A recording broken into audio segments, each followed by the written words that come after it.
look out. Here come former SportsCenter anchor Bob Stevens, esteemed basketball coach Rich Basirico, and Hall of Fame sports writer Curry Kirkpatrick. And someone's going under the bus. Oh, there will be many someones who probably go under the bus over the next few minutes. Thanks for joining us. Bob, along with Curry and Rich, as you just heard, we're brought to you by Hudson's on the Docks.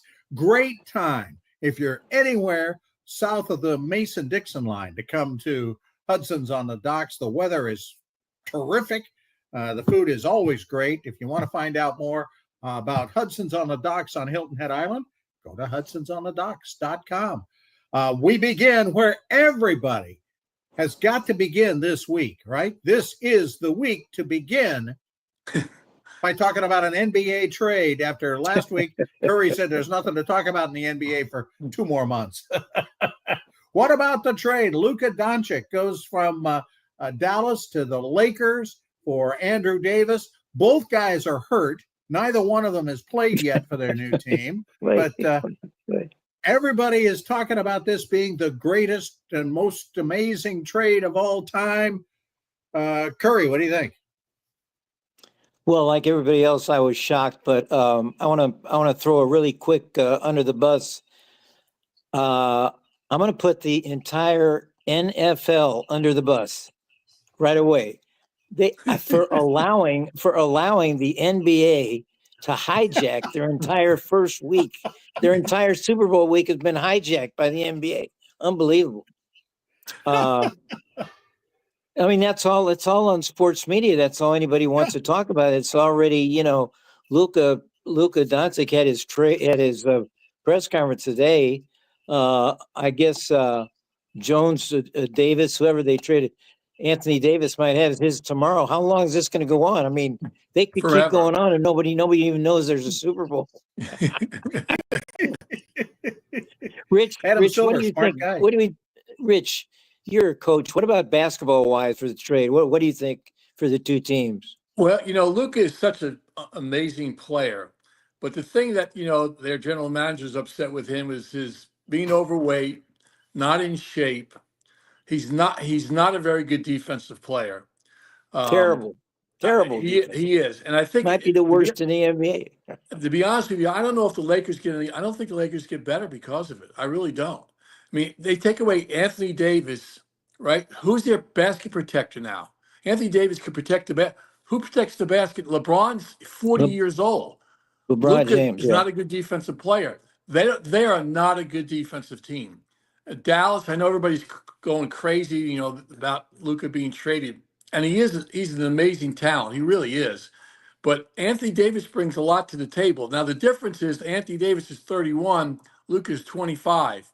That's a 6-year difference, obviously. So going down the road, you got to think that the Lakers have an advantage there, right? Because they got a guy much younger. Luka was shocked by the trade. I mean, he was hurt by the trade. But, there are some things that they asked him to do that he didn't do. Now, I don't know if that means you should trade him, but Lakers, I don't think the Lakers are any better. I really don't. They just got to outscore everybody because surely they're not going to be able to defend people. Bob, what do you think? You know what I think? I think this is a whole lot of noise about something that I'm still trying to see where the fire is with all this smoke. In fact, I went back and looked. We're being told this is the greatest trade, biggest trade, whatever in NBA history. Kareem got traded during his prime. Right. And I went back and looked up, who he got traded for and what all happened. And Wilt got traded not once, but twice in his prime. Right. And those are, sorry, Luka, these guys are ahead of you in the line, and they got traded. Well, I think what they're saying is this is the first time two superstars been traded, for each other. Yeah, Wilt was traded for Paul Newman.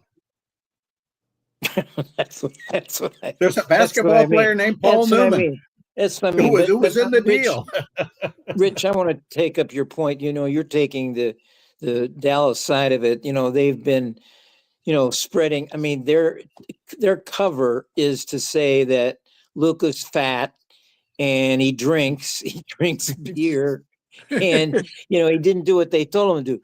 I just know this is a long time coming, I think, because a few years ago, if Mark Cuban still owned the team, this would never happen. Right. When Cuban was the full owner, Luka was treated like a superstar, and all his, he had his friends around.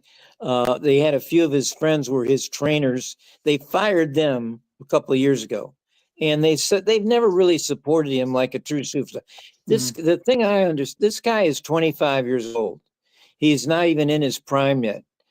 He's been an all-star first team 5 years. That's more than anybody, that's more than Steph Curry. As you said, Rich, offensively, he's a carnival. I mean, he's, he can score anytime, anywhere on anybody. He can get 38 just getting out of bed. Defensively, he's terrible. And he needs, and LeBron's not going to stand for that. I think that's one thing they're going to put into him, that he's going to get, with LeBron. People say the mentorship is a wrong word, but I think when you're around LeBron, you're going to have to play hard. And I think that's one thing. Yeah. Does Luka maybe now try to play a little defense because, hey, I'm with LeBron. Maybe I better. Well, that's what I mean. Yeah. In the finals last year, we all remember the Celtics, just every play down, they went right at Luka. Whoever Luka was guarding got the ball, and he took him one-on-one, and they scored. So that's how weak defensively is.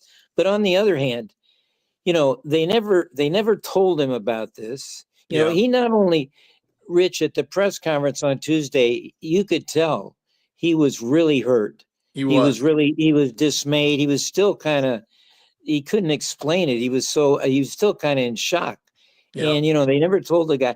I think a bigger thing to take out of this trade, you guys, is this a changing of altering the balance of power in the NBA, because going to owners and generals and whatever they call themselves rather than the players? Because I was stunned, and I didn't believe it at first, but that LeBron was not consulted on this. He didn't even know what was happening. That's a first. That's right. That's a real first. And because he runs the team, everybody thinks. I think this might be a change. All the players were shocked by this as well.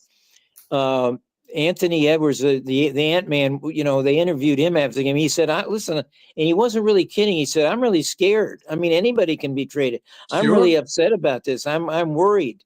And who was it? A guy, McCollum, had a great tweet right as it happened. CJ McCollum, he said, I got to pack my bags just in case. Nowadays, he said, if the Don, I love that expression that they call Doncic the Don. He said, if the Don gets traded, Lord only knows. I mean, it was shocking to all these superstars.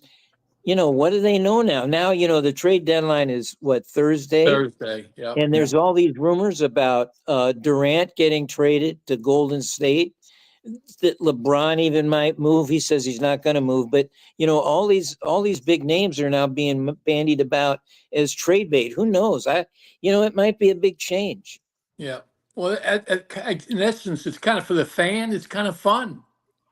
I mean, I'm not a Dallas fan or a Laker fan, so I don't really care. But it's kind of fun to see guys change, and it will be fun to see Luka play with LeBron. Better than playing with Bronny. It's must-see TV. As not a huge fan of the NBA until the playoffs, this really gave the NBA some incredible juice right here in the middle of the season, because if Luka ever gets playing, they're going to be must-see TV. For sure. And apparently Davis is going to play in a couple nights and make his debut with Dallas. Rich, Dallas now has so many big men. I mean, Davis said he wanted to play the four, and now he's on a team that has, Lively and who's the other guy, Gabbard, the two centers. He's on a team now with two centers. Yeah. But as you know, their offense now is going to come from Kyrie Irving, who's 32, and who's the guy that went there from Golden State? He's Thompson. 30. Thompson, Clay Thompson's Klay Thompson, 37. yeah. He's 37. He's So, 37? Yeah, 37. Jeez. And, this trade made I wrote this down. I didn't even know his name.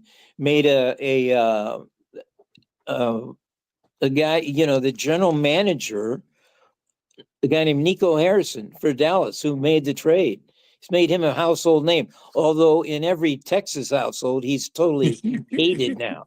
I mean, they lost a ton. Dallas lost I read this, they lost a ton of support online. The people that go to their website or whatever, they lost hundreds and hundreds of people just got off. They're incensed. And as I understand it, Luka himself is seething, even though he didn't seem so at the, he took the high road at the thing. He didn't talk about, how out of shape they say. Well, he didn't look out of shape to me. And I've seen him play, Rich, and he can play at 260. I mean, it's not, he's really fat. He can get 38 at 260. Oh, no. Well, Curry, offensively, he can, like you said earlier, he can do whatever he wants offensively. He can score whenever he wants. It's the other side of the fence. He doesn't play very good defense. You brought up the Celtics attacked him last year, and that's why they won the series. A lot of people felt Dallas was going to win the series, but Boston was smart enough to attack him. You got to play both sides. You can't just be an offensive player. I mean, in football you can, not in basketball. You got to be able to play both ways. I want to ask the coach then: is Dallas closer to winning the West maybe than the Lakers after this trade? I do. I really do. I think so. They have better. I think they have a better chance because defensively, I'm telling you, when you take Anthony Davis away from protecting the basket for the Lakers, who is there? I mean, LeBron. Well, they're going to have to get somebody. Player, they're going to 40. Rich. They're going to get somebody. Obviously, they're going to get one of these centers hanging around. They're going to have to. But this guy Nico, apparently, go ahead. Sorry. Rich, go ahead. Sorry. Go ahead. I was just going to say, I know you keep bringing this up too also about the Lakers because their decision making throws me off the. Bronny still is on the team. He traveled with them in 3 games. He got to play a little bit. He was 2 for 12. Why is he even on the team?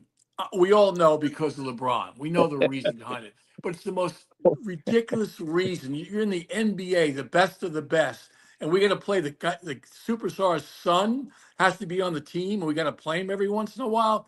That's garbage. Totally garbage. Poor Bronny. You throw him under the bus every week, and the poor kid is barely 20. How old is the guy? He can't play in the NBA. He cannot play in the NBA. I know, Rich. Okay, right up. Boys, we'll take a break here in just a moment. I got a couple of centers that the Lakers can go get. Elmore Smith, who they traded for Jabbar, and Daryl Imhoff, who they traded for Will. Those guys are out there. Go get them. We're going to come back. We're actually going to talk about the Super Bowl. Oh, yeah, that's coming up, even though the NBA has taken over, as Curry said. We'll talk about the Super Bowl. We're going to make fearless predictions. We're going to have a Super Bowl winner. We're going to have guys thrown under the bus even before the Super Bowl. When we come back, Under the Bus, brought to you by Hudson's on the Docks.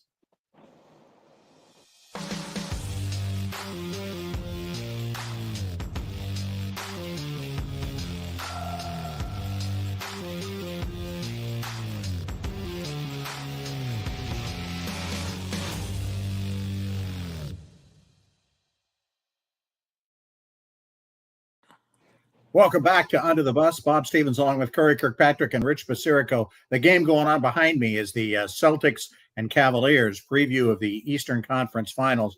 Celtics are killing a Cavaliers team that scored 50 in the first quarter of a game this last week and ended up scoring 144 on the night. But they're getting killed right now. Who knows? 2 months away. Let's talk Super Bowl. Let's talk Super Bowl. The Chiefs are now the bad guys. They are the villains in this thing, even with Taylor Swift, even with Travis Kelce, even with Mahomes, even with Coach Kelly, Coach Reed, who is become a commercial dynamo. They're against those poor little upstart Eagles. Thoughts, Curry? Who you want to throw under the bus early on this one? Well, you gave all those reasons. The Chiefs, all those things you talked about. The Chiefs. I think that's why they're the villains. I don't know if they're the villains, but there certainly is chief tiredness. What do they call it? I don't know. Fatigue. Yes. Chiefs Yeah. fatigue because of the commercials, because Mahomes is everywhere. I think people are getting tired of Taylor. Even the non-Swifties obviously are tired, but they shoot her. What last week, whenever the last game was, they shot her. They got her coming into the stadium, going up in the elevator. They always do that. But Mahomes' wife too is eminently hateable. He's always kissing his wife on the field right before the game. Why is she alive? There's no other wives on the field. What is that all about? She's down on the field. Brittany, she's got her own. She's a trumper, so that's one strike against her. But this stuff and the commercials they do, I'm getting a little tired of it. A couple of them are funny. Andy Reid is funny, but I think all that is a part of why they've become the villains. And of course, the commissioner had to do a whole Q&A on the officials last night at Super Bowl press night, and he had to explain why the officials are not favoring, how it's not. They're not all favoring the Chiefs. Why they're not very good? Is that what he's saying? Why they're not very good? No, he doesn't say that. Well, why is Kansas City? They talk about on sports radio they have so much fatigue. Why do they have so much fatigue? Why they have more fatigue than Philadelphia? Because they do commercials. No. We're talking about the fans. No, it's the fans that are tired fatigued. of Kansas The fans City. are fatigued and tired, and they want somebody else to win. That's all it is. Yeah, they were not. These are likable folks. The Patriots had a lot of people you could hate. Mm-hmm. Why did we ever talk about Patriots fatigue? I don't. Yeah, I think there was a lot of Patriots fatigue outside of Boston. I think everybody started to hate the Patriots. Because there were all those gates. They were all I think the Patriots started to get hated. But my favorite thing about Super Bowl week is usually that press night.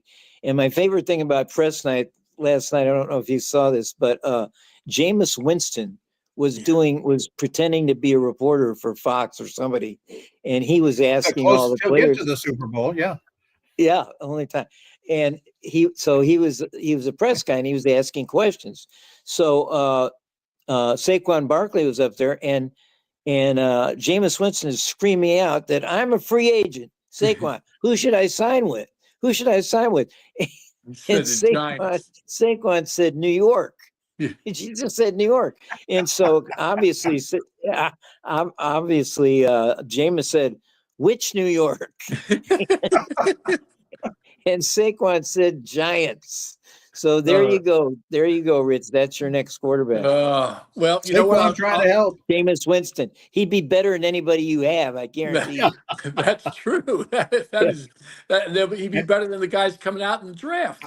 I was going to say better than a draft pick. Yeah, go get him. They should get him and then use the third pick with the best defensive player on the board. There you go. Well, what do you think? I love this. Right? I love this. And everybody talking about the Super Bowl who pick. In the meantime, all these guys are the guy Cooper Kupp.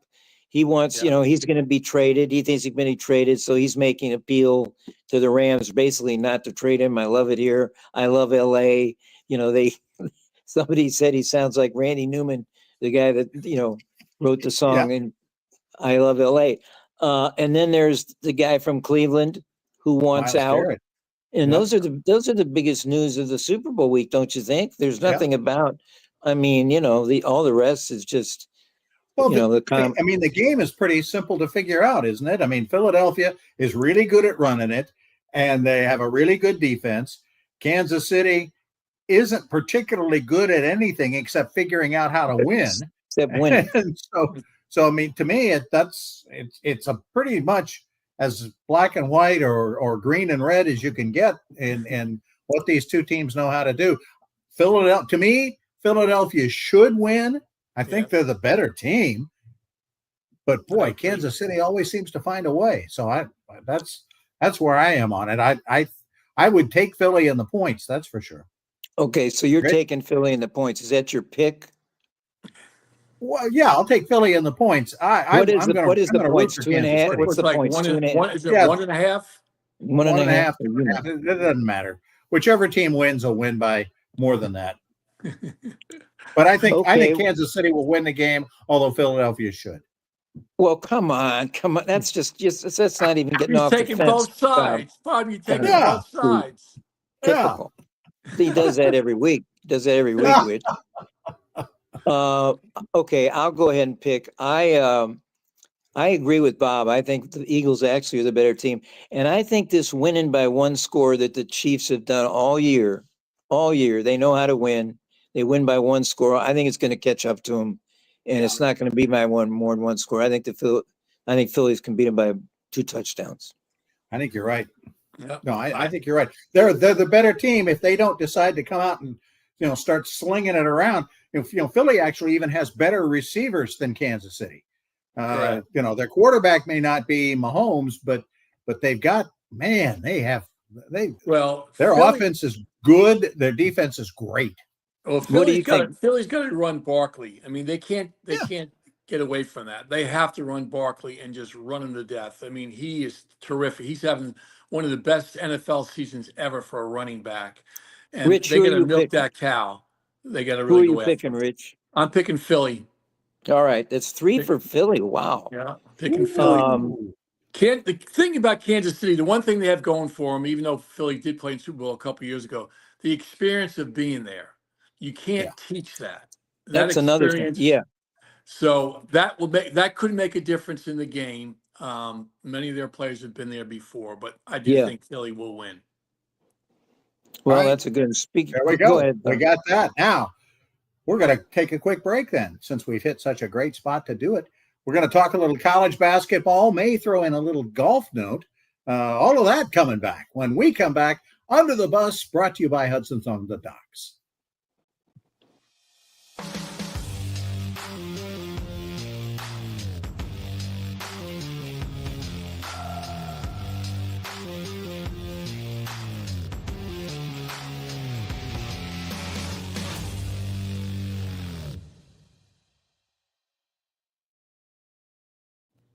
Welcome back to Under the Bus. Bob Stevens along with Curry Kirkpatrick and Rich Basirico.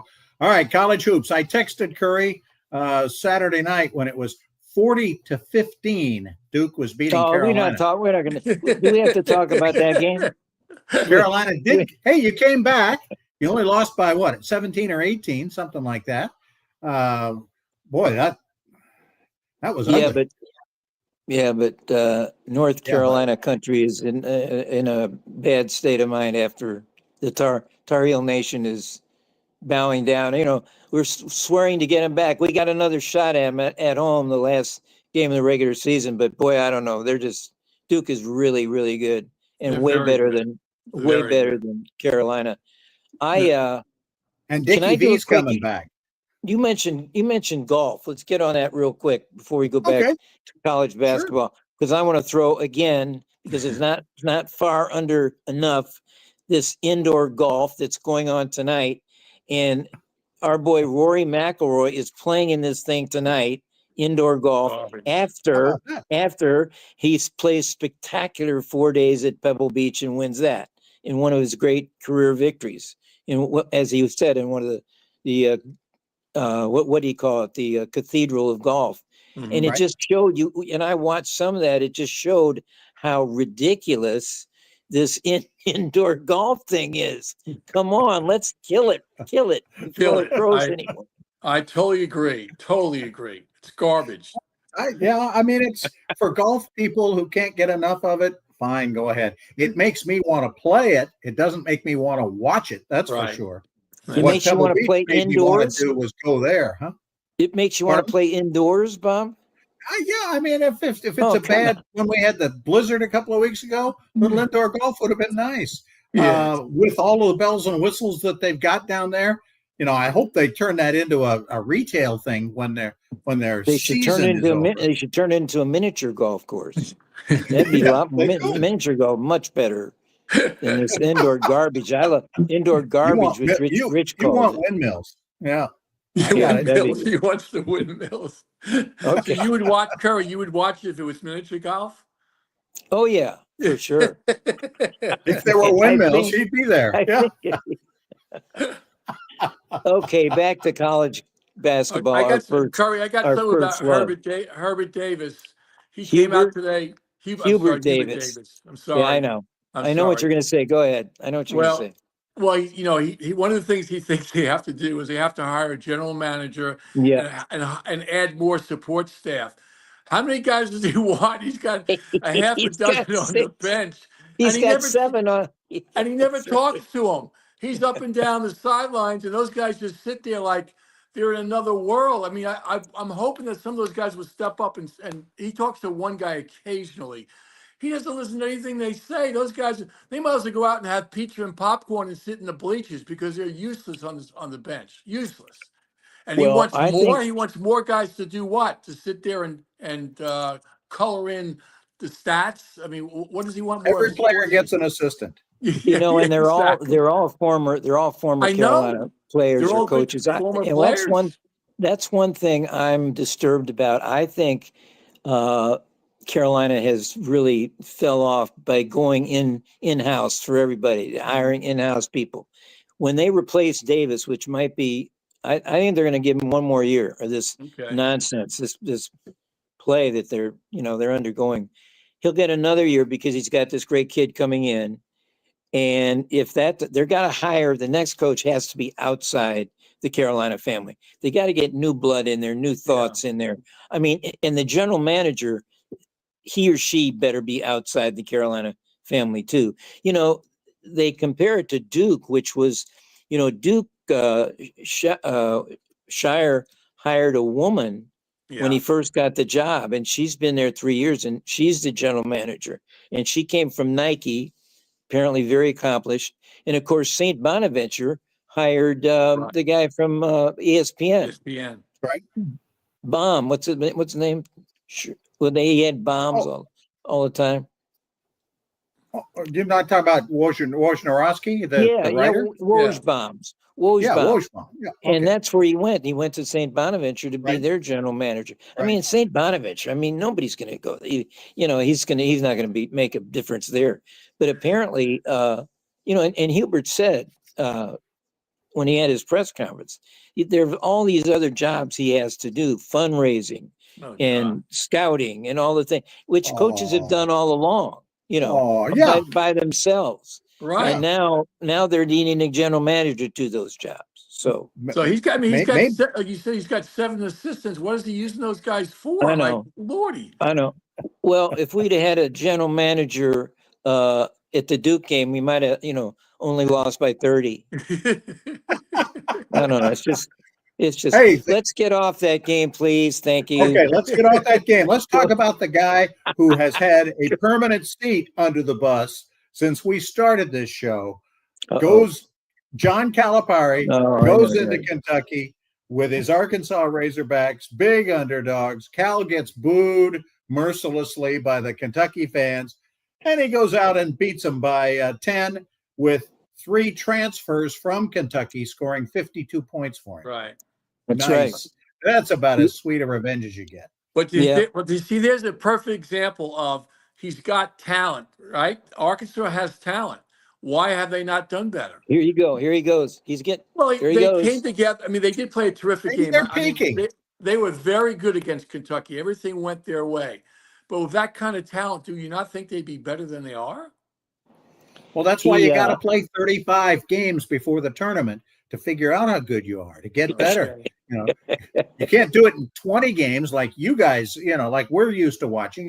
You play 35 games, and maybe you're pretty good, and then you find out. All right. The 3, you mentioned, Bob, the 3 Kentucky kids that transferred did really well. And John was pretty funny afterward. They were asking about. He said it's really hard to win here. And he said, I should know better than anybody.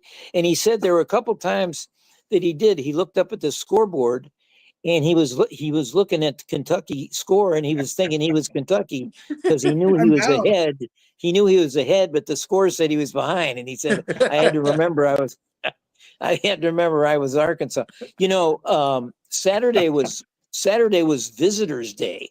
I mean, in college basketball, there were some amazing scores. Kansas, Kansas wasn't the visitor, but they had they blew a 21-point lead to Baylor, 21 points at At the halftime. Fog.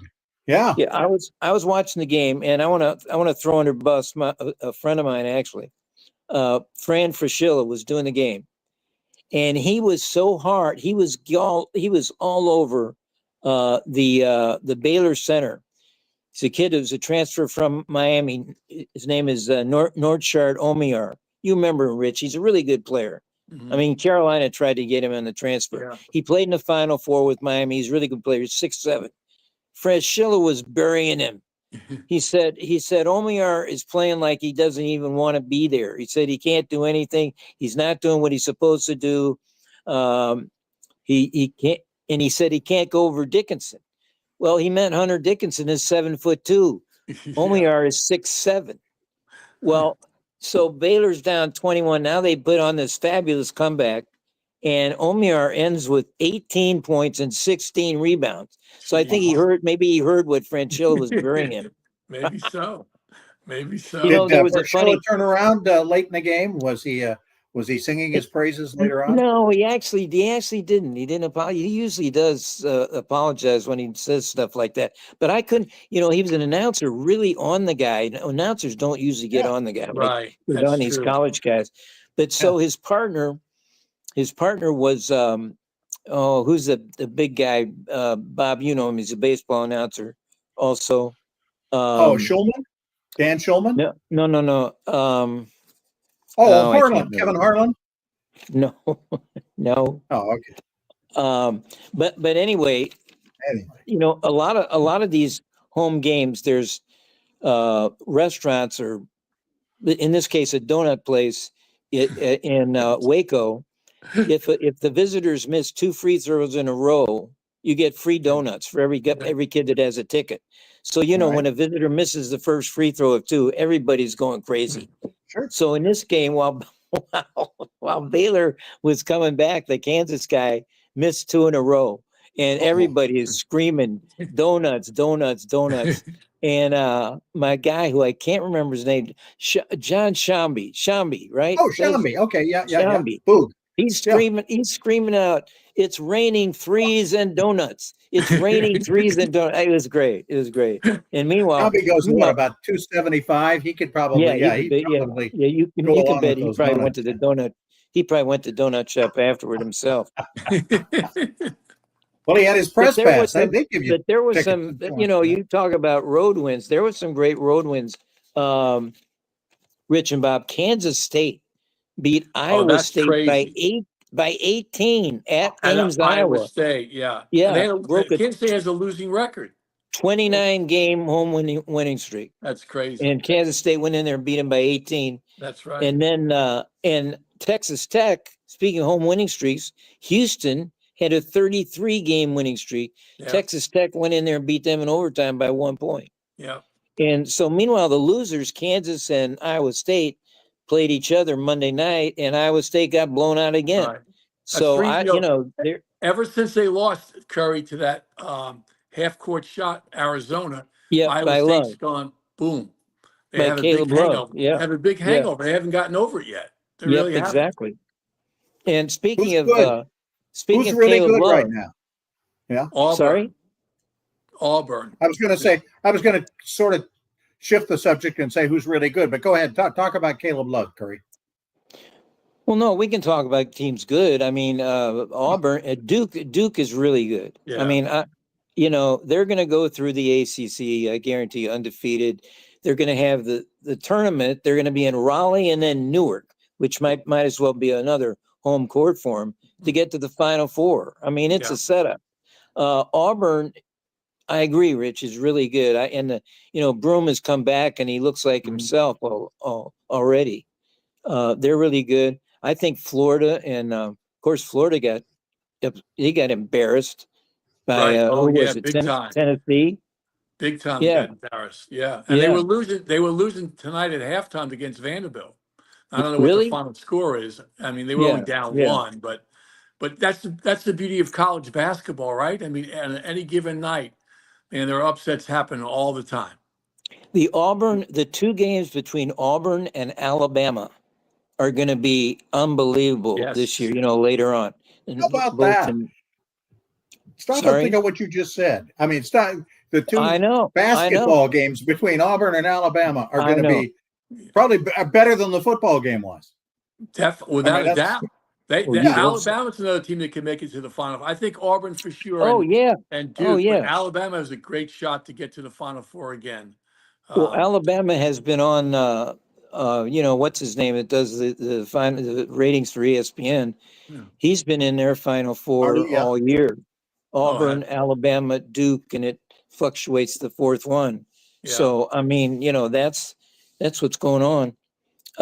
Good Can I get stuff. back to my Yes. ex-Tar Heel Caleb Love? yeah. Yes. Well, he was in the middle of the Arizona State fracas that they had. I don't know if you saw that, but I'm throwing under the bus not Caleb Love, but another Hurley, and it's Bobby. Bobby? and it's Bobby Hurley this time, the coach at Arizona State. They had this really chippy game at Arizona. And Arizona kind of pulled ahead. And of course, Love is chirping at everybody and he's having a great game. And a guy named BJ Freeman, who's a star for Arizona State, headbutted Love right under the basket, like way out in the open, not even anybody around. A super headbutt right in his forehead. Ooh. Bob, I got to ask you, you're the wordsmith here. Is headbutt if it's in the past tense, did he get headbutt or did he get head butted? I think he got head butted. Yeah. Really? Not Yeah. just I headbutt? would think Headbutt so. name. Yeah. I don't know. Head butted would be the past tense of headbutt. Yeah. But anyway, players were going crazy, and both guys. I don't know why Love didn't do anything in retaliation except start chirping at the bench and at Freeman and at everybody, and he got ejected as well. So they both got thrown out, and it's right toward the end of the game. And at that point, the game wasn't even over, and Bobby Hurley waved his team to the dressing room. He didn't even do the handshake line, which we've agreed probably should be eliminated anyway. But he didn't shake hands with Tommy. What's his name? Tommy. I can't even remember these guys' name. Who's the Arizona coach? Came from I don't know who's Gonzaga. coaching there Rich anymore. Tommy Lloyd. No, it's I not think his Tommy name's Lloyd. Tommy. No, because of it, I can't think of it either right I now. think it's Well- Tommy Lloyd. I think it's Well, Tommy Lloyd. But anyway, well, they didn't shake hands, and Tommy took the high road afterward. But Hurley said Arizona had no class, and said he said there was relentless chatter, not being policed properly by the referees. So he blamed the referees too. But Hurley did his normal. He wouldn't. He was just a bad character afterward. He got roasted by fans and by the Arizona media everywhere. Of course, they pointed out he's 4-16 against Arizona, and he's 0-4 in the tournament. He hadn't won a tournament game. Richard Jefferson, the former Arizona star, who works for the NBA, does NBA games for ESPN. He's on social media all the time, killing Hurley. And this time he said, Hurley's a clown again. He said, listen, I will support a lifetime contract for Hurley at Arizona State. We want him to be there for the rest of our lives. All right. You guys are the basketball aficionados. Do the Hurley brothers coach against each other at all? Rarely? Often? I mean, No. one's at They've done it a UConn, couple one's times. at Arizona State. I Have don't they know done if it? they've ever coached against. Have they ever coached against each other? Oh yeah, somebody set it up at Connecticut Arizona State game. I think it was last year early on. Maybe it was that Nike tournament that Phil Knight runs. Okay. It's somewhere, but I don't think it's happened Because again those because two, they should be playing under a bus. Yeah. Play I the game give, under the bus. I give Bobby at Arizona State. I give him only this season. I think he's gone I think because you're he's been right. there's been so much things over the years, and this was really low class deal. To me, it's always, and Curry, you've watched college basketball for years and years and years. It has always amazed me that Arizona State has never really been all that good at basketball. I mean, they've had their great runs in football, and they're actually having one now. But Arizona's always been the basketball school. But Arizona State, even in the Ned Wolk days, they were okay, but they weren't really, really good. Well, and they had what's his name, the Beard, the guy, NBA guy. He was an Arizona State player. Was he? Who am I talking about? The Beard. Yeah, I know who you're talking about. Yeah. Well, they had Lionel Hollins way back in the day too, but they've never been all that great. I think Lute Olson is probably responsible for that, because he went to Arizona and started winning the conference every year and just build a powerhouse, and Arizona State just couldn't recruit against him. He got everybody. That's true. So they're the ones in the population center. It's always amazed me that for as good as Arizona State is at a lot of other different sports, basketball's never really been their deal. All right, last call. Let's throw some people under the bus. Rich, you got one?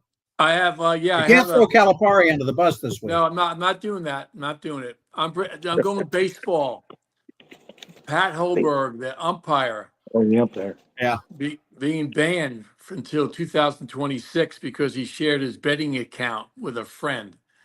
I mean, so now the guy can't umpire. Why do you do that? Betting is obviously in Major League Baseball. That so many things happen. Why would you share your account? But they say he didn't bet. He just shared his account. Yeah. So how serious is that, sharing your account? I don't know. But the guy that doing that for though, the guy who he shared it with, made some crazy number of bets, over $200,000 worth of bets. So does that help the guy win? Who knows? I don't know. But it's kind of sad that the guy loses his job, which is his livelihood, I would imagine, because of sharing his betting account. Curry, got one? Well, they're giving him. They say he can come back in 2 years. Right. Yeah. Which is okay. Yeah. And they say, above and beyond that, Rich, he's known as the best balls and strikes umpire in the game. Really? His reputation, yeah. Well, that's one more step toward robo-umps. Yeah. One more vote for robo-umps. If the one guy who can call balls and strikes is out, then let's do that. Curry, you got one? One last. Well, just the top of my head, you talked about, of course, Saquon Barkley's in the Super Bowl. Charles Barkley, of course, is spouting off on this trade, and no relation. He came out, and he said that LeBron and Luka can't play together, won't be able to play together. Which because he's going along the lines that they're the same type of player, they do everything kind of the same. But LeBron, so I don't know if I'll throw him on a bus, but I just want to get this in. LeBron has played with so many guys over the years, and he's won titles, with so many different guys that it was said he wouldn't be able to play with. So somebody else came out and said, great players find a way to play together. So I don't know if that's an under the bus statement, but Barkley keeps spouting off that they can't, neither of them can play without the ball. They have to have the ball. Well, that's nonsense. Come on. I'm going to finish with a guy who should be driving the bus, and that who passed away this week, Fay Vincent, former commissioner of baseball. Yeah. I let him drive the bus just because he suspended Steinbrenner. Anybody doing that? Anybody suspending a Steinbrenner these days? No, I don't think. No.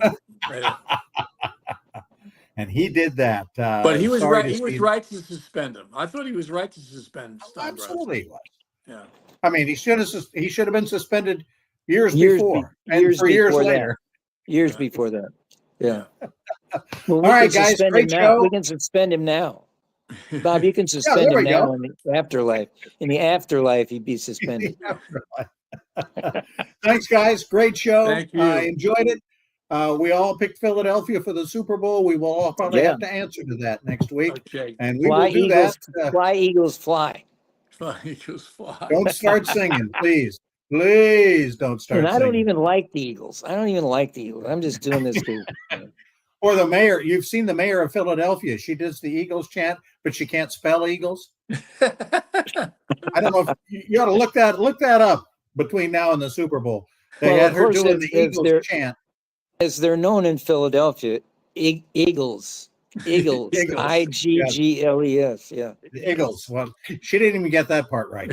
All right. Thanks a lot, guys. Appreciate the guys. time. We'll do it again next week. We want to thank Justin Jarrett and the entire crew for putting this one on, and thank Hudson's on the Docks for supporting Under the Bus. Thanks, guys. Under the Bus is a production of the Lowco Media Network and is filmed